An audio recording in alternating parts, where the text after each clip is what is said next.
Alors, je vous présente nos dignitaires de la table d'honneur. Je vous prie de conserver vos applaudissements pour la fin. Monsieur Kevin Williams, Advanced Dynamics Corporation, récipiendaire 2012 de la catégorie Entreprise manufacturière et Entreprise de l'année pour les prix Excellence de la Chambre de commerce et d'industrie de la Rive-Sud. Sylvain Bertillaume, directeur général du CLD Marguerite Diouville. Monsieur Claude Robert, président-chef de la direction de Groupe Robert. Monsieur Rodrigue Côté, regroupement des CPA de la Montérégie. Madame Danielle Beaulieu, présidente directrice générale de l'Hôtel Mortagne. Maître Jean-Jacques Rainville, avocat associé Dunton Rainville. François Gravel, directeur administratif et du développement Campus de Longueuil, Université de Sherbrooke, également administrateur à la CCIRS. Monsieur Louis-Jacques Olivier se joindra à nous dans quelques instants. Olivier Ford, également vice-président de la Chambre de commerce. Madame Lise Casa, vice-présidente région sud-ouest du Québec, Banque Laurentienne. Maître Martin Fortier, avocat associé de Chantal d'Amour-Fortier et président de la Chambre de commerce. Madame Suzanne Dansereau, mairesse de la ville de Contrecœur. Madame Suzanne Roy, mairesse de Sainte-Julie. Madame Sana Assagnan, députée de Verchères-les-Patriotes, NPD.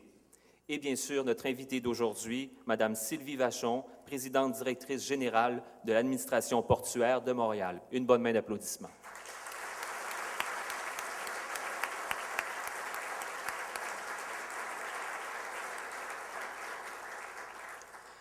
Je vous invite à vous asseoir. Merci. Certains administrateurs du conseil d'administration, bien sûr, de la Chambre sont parmi nous aujourd'hui. Je les salue.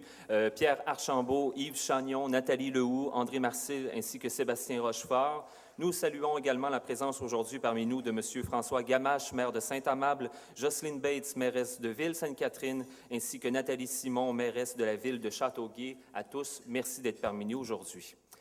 On ne vous le cache pas, il y a beaucoup de fébrilité au sein de la Chambre en ce début d'année événementielle. Notre premier midi de la Chambre, et quel midi, vous en conviendrez. Madame Vachon, merci d'avoir accepté notre invitation. Nous en sommes honorés.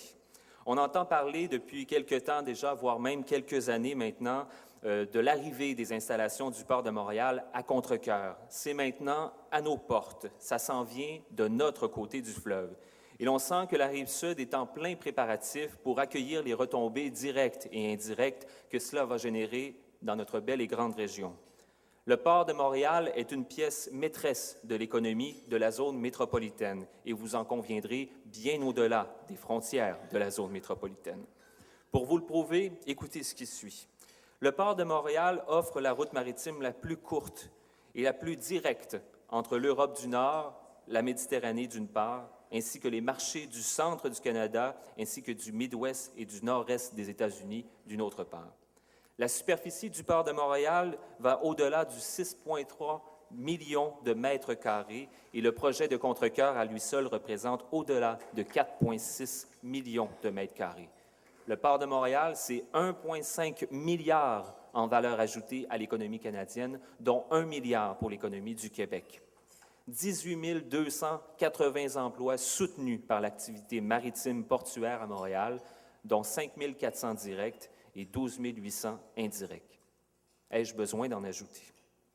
Alors voici comment se déroulera notre midi. Je laisserai dans les prochaines secondes la parole au président de la Chambre de commerce, Maître Martin Fortier.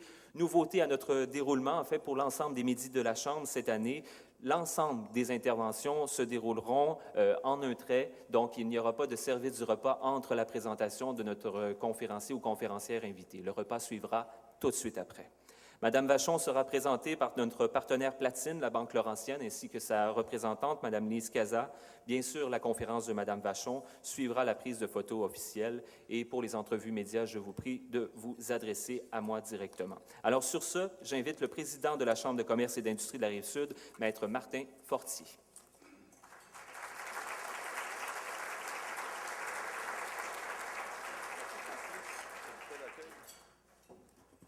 Alors, bonjour à vous tous, chers invités, membres des médias, nouveaux membres, ainsi que futurs membres de notre Chambre de commerce, mes collègues, évidemment, du conseil d'administration, les nombreux élus présents aujourd'hui, dignitaires de la table d'honneur, notre invitée, Mme Vachon, Bonjour et bienvenue à ce premier midi de la Chambre de l'année 2012-2013. Quel été nous avons eu? Heureusement, elle est pratiquement terminée. On a terminé notre été avec des élections. On a rentré nos enfants à l'école. Et hier, on a eu une agréable nouvelle, c'est-à-dire que nous allons être très, très bien représentés sur la rive sud de Montréal par plusieurs députés qui ont accédé hier au poste de ministre. Je ne pourrais passer sous silence M. Stéphane Bergeron, député de Verchères, qui a accédé à la sécurité publique, Mme Marie Malavoie, députée de Taillon, à l'éducation, aux loisirs et au sport, et ministre responsable de la Montérégie, Mme Martine Ouellette, députée de Vachon, aux ressources naturelles, M. Bernard Drainville, député de Marie-Victorin, au nouveau portefeuille des institutions démocratiques et de la participation citoyenne et président du comité sur l'identité. J'aimerais également féliciter M. Saint-Arnaud, qui a été nommé à la justice, Mme Zakeib à l'économie et M. Duchesne à l'enseignement supérieur. Alors, pour une des rares fois, nous aurons une voix à la table des ministres et on pourra faire valoir tout ce qu'on voudra bien ensemble, s'entendre sur nos priorités de façon à pouvoir véhiculer ces informations. Qui dit début d'année dit également engagement. Puis pourquoi ne pas rêver ensemble? D'abord, on vous remercie beaucoup, Mme Vachon, d'avoir accepté notre invitation pour qu'on puisse comprendre à quel point l'extension du port de Montréal sera très important dans notre économie. Il faut comprendre que le port, c'est des millions de dollars. Francis en a expliqué tantôt, et vous allez pouvoir nous en parler un peu plus. Je voudrais vous parler du fameux pôle logistique de transport. Il y en a été question dans la dernière campagne électorale. Puis je dois vous dire qu'on devrait apprendre de nos enfants qui sont très, très bons pour faire de la demande. Alors, si vous étiez présent l'année passée, je vous expliquais que mon plus vieux, le sujet de discussion chez nous, c'était la fameuse planche à roulettes, ce qu'on appelle communément longboard. Là, et malgré le fait qu'il y avait le vélo, la petite planche à roulettes, la trottinette, mais ça prenait ça, il en avait parlé à sa mère. Finalement, vous comprenez que la longue planche à roulettes est rendue chez nous.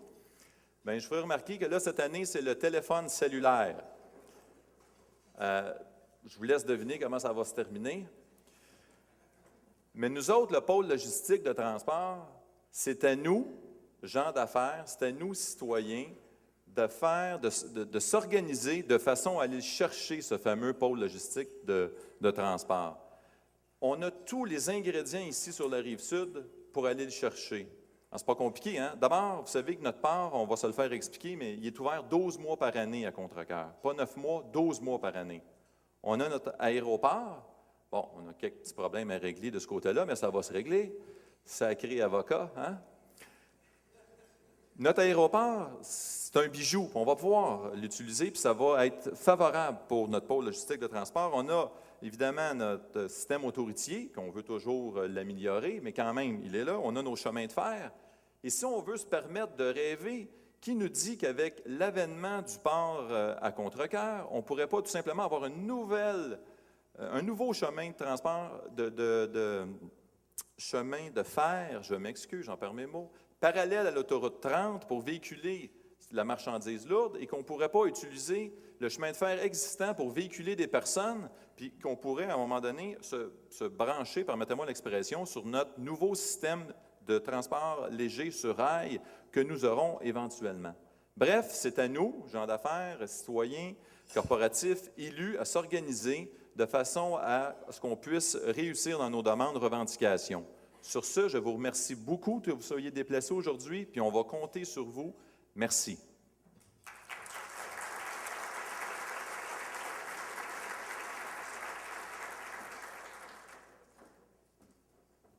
Alors, j'invite maintenant notre partenaire platine des Midis de la Chambre, la Banque Laurentienne, et sa représentante, Mme Lise Casa, à venir vous présenter notre conférencière d'aujourd'hui. Bonjour tout le monde. Merci, Francis.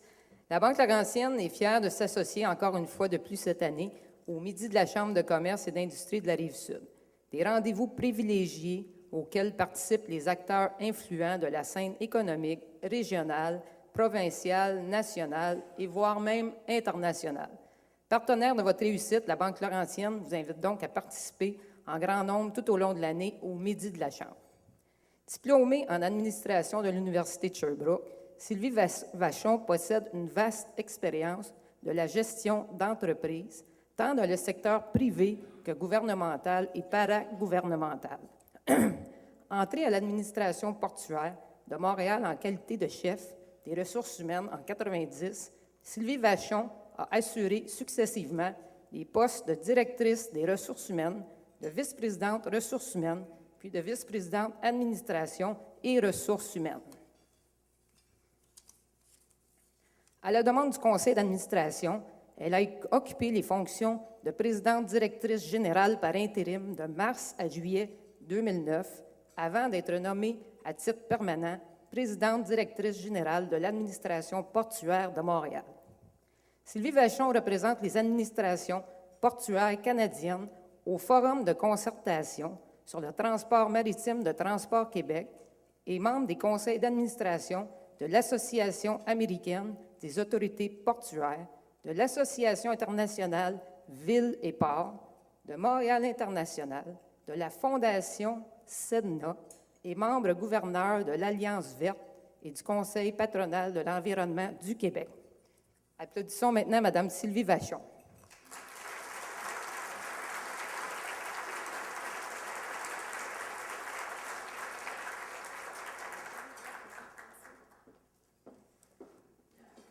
Bonjour, merci beaucoup pour cette présentation. Alors, M. Fortier, Mme Bergeron de la Chambre, merci beaucoup de me recevoir, vous tous ici aujourd'hui pour cette présentation. Je veux aussi saluer tous les gens de la table d'honneur et vous tous ici présents pour cette présentation. Alors, vous savez, aujourd'hui, ce que je vais essayer de faire, c'est de vous faire mieux connaître le port de Montréal. Et en fait, je pourrais même dire le port métro Montréal, parce que le port de Montréal, c'est le port de la grande région métropolitaine et encore plus, et c'est certainement le port de la Rive-Sud de Montréal. Je suis moi-même une résidente de la Rive-Sud de Montréal. Alors, tous les jours, lorsque je me rends à mon bureau, qui est à la Cité du Havre, je franchis, je traverse la route 132. Et je crois que c'est de la 132 qu'on a la meilleure vue du port de Montréal. Vraiment, c'est là qu'on peut voir à quel point le port est une organisation gigantesque, un poumon économique très important.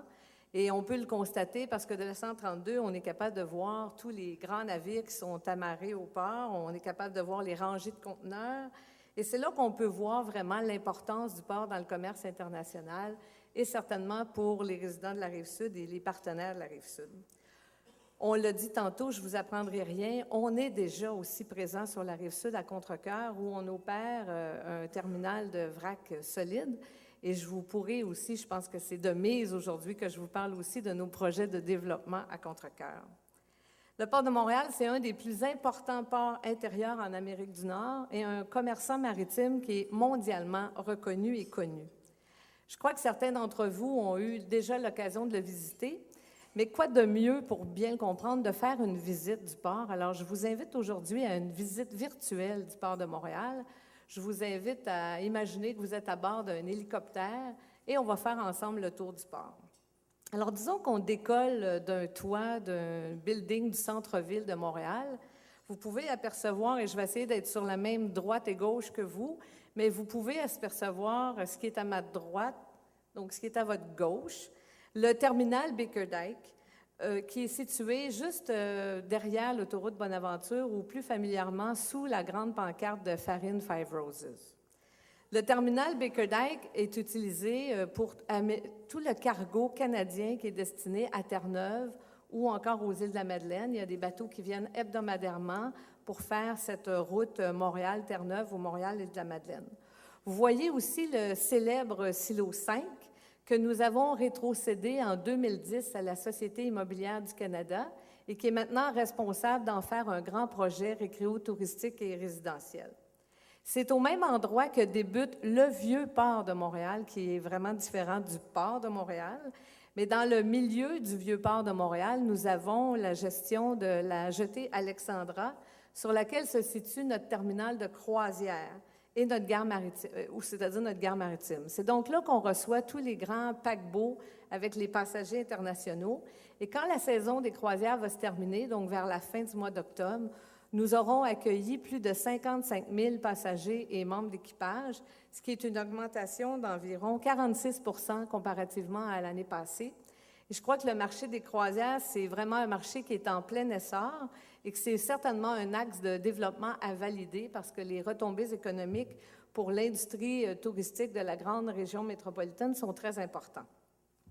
Le Vieux-Port de Montréal, lui, est constitué de terrains que le port a rétrocédés graduellement entre les années 78 et 84 afin que le Vieux-Port puisse y développer des activités récréo-touristiques. Alors, de l'autre côté du Vieux-Port, le bâtiment que vous voyez qui est brun, ce sont les anciens entrepôts frigorifiques du port qui ont été transformés en condos. Et juste après, c'est vraiment l'entrée principale du port de Montréal qui est dans le centre. Notre entrée principale est dans notre centre névralgique de nos activités ferroviaires. Alors, ce centre d'activités ferroviaires se situe de part et d'autre du pont Jacques-Cartier et ça correspond à la zone d'échange ferroviaire. Alors, pour vous expliquer, nous-mêmes, on a 100 km de voies ferrées sur le port et on va chercher autour du pont Jacques-Cartier les convois ferroviaires que viennent nous livrer le Canadien Pacifique et le Canadien National. On prend ces convois-là et on les prépare et on les amène dans les différents terminaux à conteneurs. Et à l'inverse, lorsque les conteneurs sont prêts à quitter le port, on les prend dans les différents terminaux à conteneurs, on les ramène dans notre zone d'interchange et on les prépare pour le CN ou le CP qui les amènera vers Toronto, Chicago et des destinations dans le Midwest américain. Ce système est connu dans l'industrie portuaire en Amérique du Nord comme étant le modèle Montréal. Et c'est ce système qui contribue à la très grande fluidité des activités du port et vraiment qui constitue un élément concurrentiel pour nous qui est vraiment très, très important. Alors maintenant, nous allons nous diriger, mais j'allais dire tranquillement, mais je vois qu'on est déjà rendu, dans la zone réservée aux vracs solides. Donc, dans cette zone-là, c'est là qu'est fait la manutention des métaux recyclés ou encore comme le sel de déglaçage. Vous voyez un monticule, juste pour vous donner une idée, un monticule de sel comme ça a été constitué avec la cargaison de 3 navires qui transportaient le sel qui nous provient des îles de la Madeleine. Un peu plus loin, vous allez voir un hangar, il y a des lignes rouges là, pour bien le distinguer sur le toit. Alors, c'est un hangar ultra-moderne qui manutentionne divers types de vracs qui nécessitent un environnement intérieur, appelons-le, contrôlé. Plus à l'est, nous accueillons des navires de sucre qui déchargent leur cargaison directement dans un convoyeur et qui alimentent l'usine de sucre Lantique. Puis pour vous situer, là, on est rendu au coin de la rue Pie-Neuf et Notre-Dame. À l'extrémité de cette zone, vous allez voir un autre silo à céréales. Celui-là est en fonction. Et c'est là qu'on peut recevoir le grain, les différentes sortes de céréales, par bateau, par train ou par camion. Il est situé, il cohabite avec la zone de conteneurs, mais au niveau du grain, sachez qu'il dessert plusieurs producteurs de la Rive-Sud. Les bateaux proviennent essentiellement de l'Ouest canadien et retournent essentiellement vers les pays d'Europe lorsqu'ils ont été chargés. Et vous pouvez très bien voir le terminal céréalier parce qu'il est dans le prolongement du boulevard Roland-Terrien de Longueuil, donc il est très facile à trouver. Alors, on entre maintenant dans la zone conteneurs. On a 3 grands terminaux à conteneurs à Montréal et évidemment, sur ces terminaux-là, il règne une activité très intense. Vous allez voir des grandes grues portiques rouges. Alors, ces grues servent au chargement et au déchargement des navires. Et à travers ça, il y a une multitude d'autres équipements, dont des grues plus petites, des grues mobiles, qui manutentionnent, eux, les conteneurs entre les wagons, les camions et les trains. Et je crois que c'est important que je vous souligne que tous ces équipements sont la propriété des entreprises privées. C'est donc eux qui investissent dans les équipements sur le port et eux sont nos occupants, nos locataires de terminaux.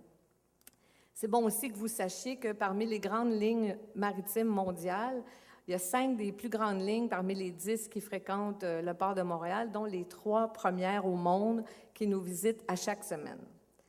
Je voudrais maintenant attirer votre attention sur, on est toujours dans notre zone conteneur, sur le portail d'entrée pour les camions qu'on a inauguré au coin des rues Notre-Dame et Boucherville en 2011. Alors, c'est un portail qui est composé d'un bâtiment de reconnaissance optique et vidéo qui permet l'identification beaucoup plus rapide des conteneurs et des camions. Et il y a 27 voies d'accès avec système d'identification biométrique des camionneurs.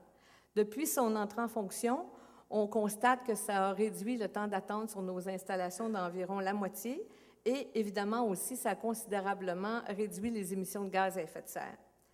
Donc, c'est un portail qui aide autant à la fluidité, mais qui aide aussi les réseaux autoroutiers avoisinants parce que ça nous permet d'intégrer sur notre propre territoire les camions au lieu de les laisser attendre sur la rue Notre-Dame. Après le troisième terminal à conteneurs que vous voyez à l'écran, nous allons survoler maintenant la promenade Belle-Rive jusqu'à la hauteur de la rue Georges V, qui est dans l'est de Montréal. Et là, on va entrer dans la zone de terminaux qui sont principalement dédiés aux vracs liquides. Ces terminaux reçoivent principalement des navires pétroliers qui se connectent directement à des pipelines pour aller alimenter les diverses entreprises pétrochimiques. Donc, sur la rive de Montréal, on a environ 26 km de quais, dont je viens de vous faire un survol assez rapide. On va maintenant quitter nos installations sur l'île et on va se diriger vers Contrecœur, où on dispose d'un terrain, d'une réserve foncière d'environ 467 hectares, soit l'équivalent de 2/3 de notre superficie sur l'île de Montréal.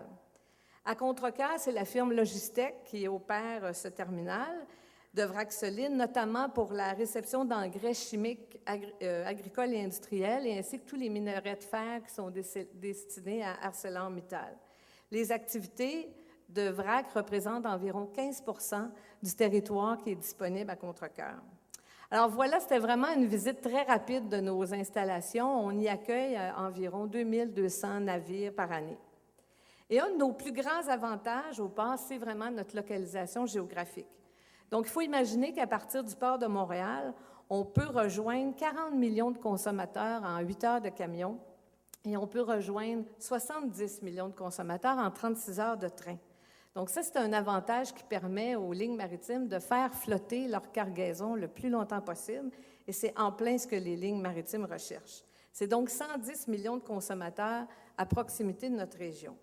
Et grâce à cette localisation géographique, on vous l'a dit en ouverture, le port de Montréal est la liaison intermodale la plus rapide entre le cœur industriel de l'Amérique du Nord et les marchés de l'Europe du Nord et la Méditerranée. Et c'est vraiment grâce à cet avantage-là que nous pouvons concurrencer avec les ports de la côte est américaine. À titre d'exemple, en 2011, nous avons manutentionné 1,4 million de conteneurs et c'est vraiment une niche que nous avons développée. On fait partie des 100 plus importants ports à conteneurs au monde et on figure à la 11e position dans le classement en Amérique du Nord.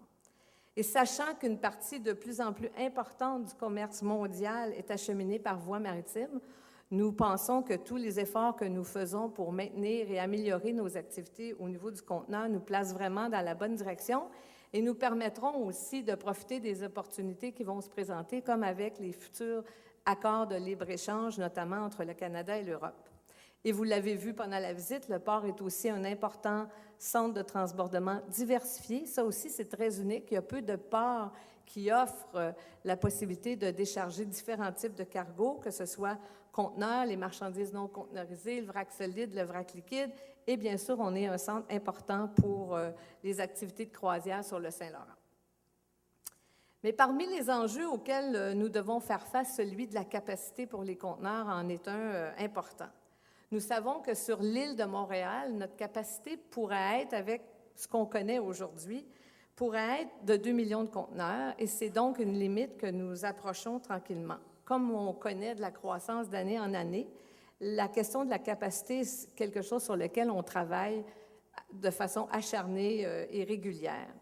Alors, on a donc commencé un projet de modernisation et d'agrandissement de nos installations afin d'hausser notre capacité d'accueil de conteneurs à Montréal. On devrait passer de 1,6 million à 1,8 million de conteneurs avec ces travaux. On parle ici d'un investissement de l'ordre de 39 millions de dollars qui devrait contribuer à nous rendre encore plus compétitifs et productifs. Donc, pour faire cela, on va moderniser ce qu'on appelle, nous, le secteur Maisonneuve pour vraiment optimiser ce terminal. Et on va aussi transformer ou requalifier une aire qui est actuellement utilisée pour le vrac solide. On va la transformer pour l'utiliser pour la manutention de conteneurs. Ces deux projets-là devraient nous permettre d'accueillir 200 000 conteneurs de plus par année. Et ces 2 projets ont été rendus possibles grâce au support du gouvernement du Canada qui finance les projets à la hauteur de 50 %. Augmenter la capacité de manutention des conteneurs, c'est vraiment primordial pour nous, compte tenu du rôle qu'on joue comme porte d'entrée continentale et par rapport aussi à la croissance future qui est attendue. Alors, au terme de ce projet, en mars 2014, la capacité totale de manutention aura augmenté de 12,5 % sur l'île de Montréal. Alors, comme vous voyez, depuis des années jusqu'à maintenant, on s'est toujours comme réinventé à partir des mêmes pieds carrés, mais on croit que nous atteignons graduellement la limite de ce qu'on pourra faire à Montréal. Et en tant que bon gestionnaire, pour accueillir la croissance future, notamment à cause des retombées économiques qu'elle crée dans la région, on doit se préparer pour être en mesure d'accueillir cette croissance future. Alors, c'est pour ça qu'il y a près de 20 ans, nous avons choisi, après avoir étudié plusieurs sites, nous avons choisi que notre croissance se ferait dans la région de Contrecœur. Mais vous comprendrez aisément, et tantôt on m'a introduite comme si on allait couper le ruban demain matin. Pas tout à fait le cas. Je vais être obligée de vous expliquer un peu le processus dans lequel on est actuellement. Mais vous comprendrez que la construction d'un nouveau terminal, ce n'est pas quelque chose qui peut se faire du jour au lendemain. Alors, présentement, au moment où on se parle, nous sommes à faire des études techniques et environnementales sur le site pour nous assurer de sa faisabilité, tant au niveau des accès routiers, fluviaux que ferroviaires. On élabore aussi des plans pour l'intégration à la vie urbaine de Contrecœur et sa région. On procède à des analyses financières extrêmement détaillées. On doit aussi s'assurer d'avoir le soutien de nos partenaires. Encore faut-il avoir des clients qui vont nous suivre dans ce nouveau projet. Et aussi, il faut évidemment trouver tous les dollars pour financer un tel projet. J'aimerais vous rappeler ou vous dire que nous sommes une agence fédérale qui a le mandat et l'obligation de s'autofinancer. Donc, c'est à partir de nos fonds propres que nous faisons des investissements sur le port, comme cette année, en 2011, près de 15 millions de dollars. Et ça sera la même chose pour le terminal de Contrecœur, qu'on devra nous-mêmes, ainsi qu'avec nos partenaires, assurer le financement. Et ici, on parle d'un projet de plusieurs centaines de millions de dollars. Et surtout, on doit bien comprendre l'évolution du marché des conteneurs pour bien établir le besoin et choisir le bon moment pour démarrer ce projet. Alors, c'est assez complexe. Et nous sommes tributaires dans notre planification d'autres éléments comme les conditions économiques dans les marchés.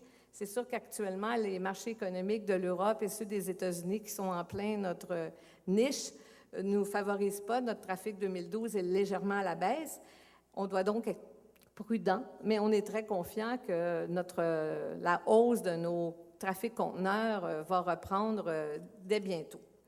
En 2008, une étude SECAR nous disait, et on vous l'a dit à juste titre lors de la présentation, qu'on génère environ 1,5 milliard de retombées économiques. On supporte 18 000 emplois dans la grande région métropolitaine.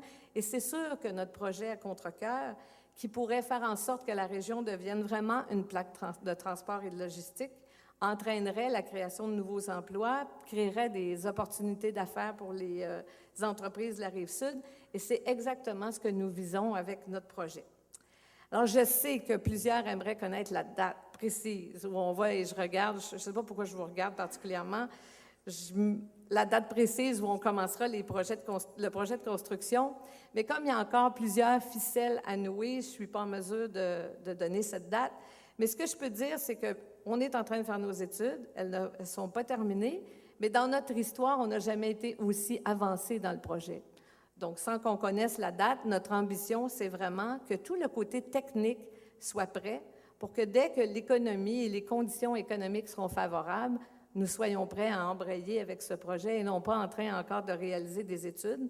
Il restera évidemment la question du financement, mais comme c'est un projet aux retombées multiples, je pense qu'on pourrait aussi traverser ce pont quand nous serons rendus et trouver des solutions.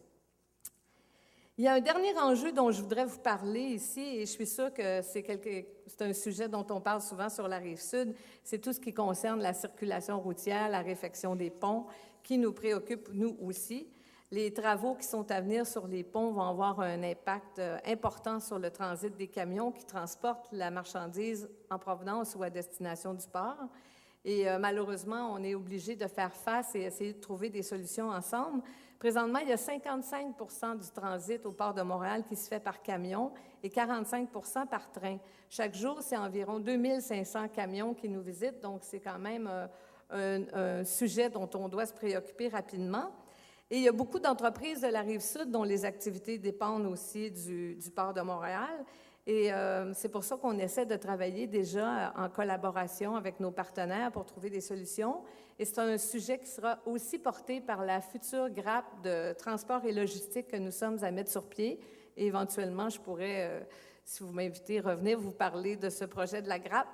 Mais pour l'instant, je vais me limiter à ce qu'on a fait de notre côté, au niveau du port. Alors, il y a 3 axes sur lesquels on a travaillé pour essayer de contribuer à alléger le problème de circulation. Premièrement, on vous a présenté tantôt, je vous ai présenté notre portail d'entrée de camion qui, à lui seul, permet d'absorber et de faire en sorte que les camions circulent sur la voie de service du port lorsqu'ils ont été dûment enregistrés chez nous. La deuxième chose que nous avons fait, nous avons proposé à Transport Québec de faire des voies d'accès pour le port entre l'autoroute 25 et le port et la rue Notre-Dame. Et le ministère des Transports du Québec nous a dit que ces accès seraient faits en 2014. Donc ça, je crois que c'est une bonne nouvelle pour l'industrie du camionnage. Il devrait donc y avoir 2 nouvelles bretelles routières.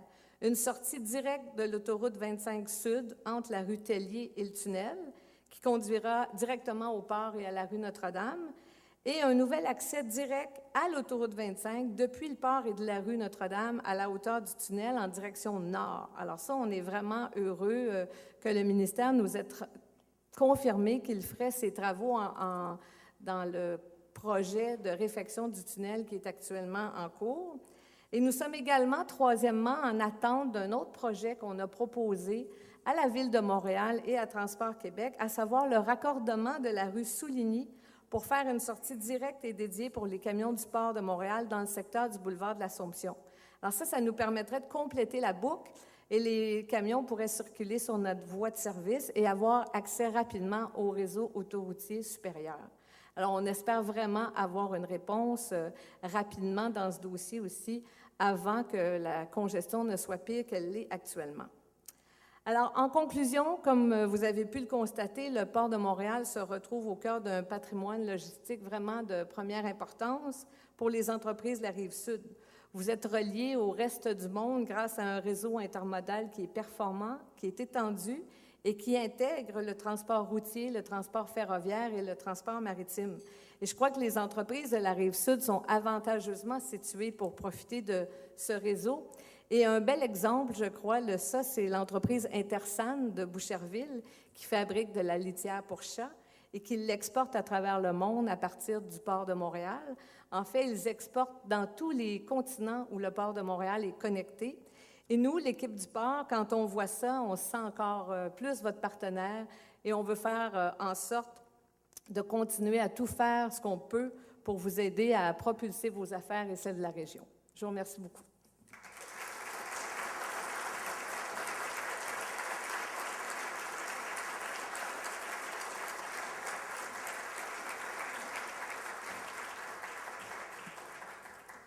Alors, merci, Mme Vachon, exposé fort intéressant. Et vous pouvez compter sur la Rive-Sud comme partenaire de première ligne dans tous ces projets qui verront le jour finalement dans la région de Contrecœur.